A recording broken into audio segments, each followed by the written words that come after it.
जय श्री कृष्ण। राधा कृष्ण। अध्याय एकादशी मातम। युधिष्ठिर बोले कि हे जनार्दन, अब आप मुझे भादों की कृष्ण पक्ष की एकादशी के बारे में बतलाइए। उस एकादशी का क्या नाम है तथा इसकी विधि क्या है, सो सभी पूर्ण विस्तार पूर्वक सुनाइए। श्री कृष्ण भगवान बोले कि हे राजऋषि, भादों की कृष्ण पक्ष की एकादशी को अज्जा कहते हैं। इसके व्रत करने से समस्त पाप नष्ट हो जाते हैं। जो मनुष्य इस दिन भगवान की भक्ति पूर्वक पूजा करते हैं तथा व्रत करते हैं, उनके समस्त पाप नष्ट हो जाते हैं। इस लोक और परलोक में सहाय करने वाली इस एकादशी व्रत का समान विश्व में दूसरी एकादशी नहीं है। इस एकादशी की कथा इस प्रकार है। प्राचीन काल में एक चक्रवर्ती राजा राज्य करता था। उसका नाम हरिश्चंद्र था। वह अत्यंत वीर, वृत्तावी तथा सत्यवादी था। उसने किसी अज्ञात कर्म तथा प्रतिज्ञा से राज्य को त्याग दिया और अपनी स्त्री तथा पुत्र को बेच डाला। वह स्वयं भी एक चंडाल के सेवक बन गया था। उसने उस चंडाल के यहाँ कफन लेने का काम किया, परंतु उसने इस आपत्ति में भी काम में भी सत्य को न छोड़ा। जब इस प्रकार रहते हुए उसको बहुत वर्ष हो गए तो उसे अपने इस नीच कर्म पर बड़ा दुख हुआ। वह इससे मुक्त होने का उपाय खोजने लगा।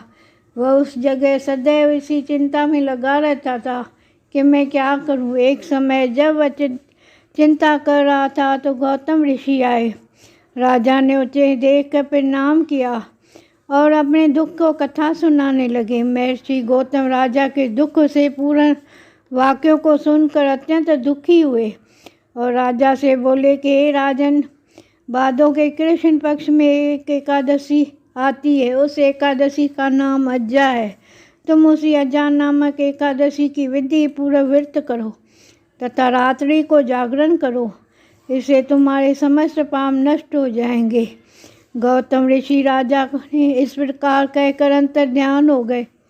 अज्जा नामक एकादशी आने पर राजा ने मुनि से कहे अनुसार विधि पूर्वक व्रत तथा रात्रि जागरण किया। उसी व्रत के प्रभाव से राजा के समस्त पाप नष्ट हो गए। उस समय स्वर्ग में नगारे बजने लगे तथा पुष्पों की वर्षा होने लगी।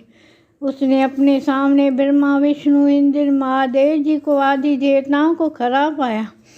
उसने अपने मित्र पुत्र को जीवित तथा स्त्री को वस्त्र तथा आभूषणों से युक्त देखा। व्रत के प्रभाव से उनको पुण्य राज्य मिला। अंत समय अपने परिवार से स्वर्गलोक को गया। हे राजन, यह सब अज्जा एकादशी के व्रत का प्रभाव था। जो मनुष्य इस व्रत को विधि पूर्वक करते हैं तथा रात्रि जागरण करते हैं, उनके समस्त पाप नष्ट हो जाते हैं और अंत समय में स्वर्ग को जाते हैं। इस एकादशी का कथा के श्रवण मात्र से अश्वमेध यज्ञ का फल मिलता है। जय श्री कृष्ण। राधा कृष्ण।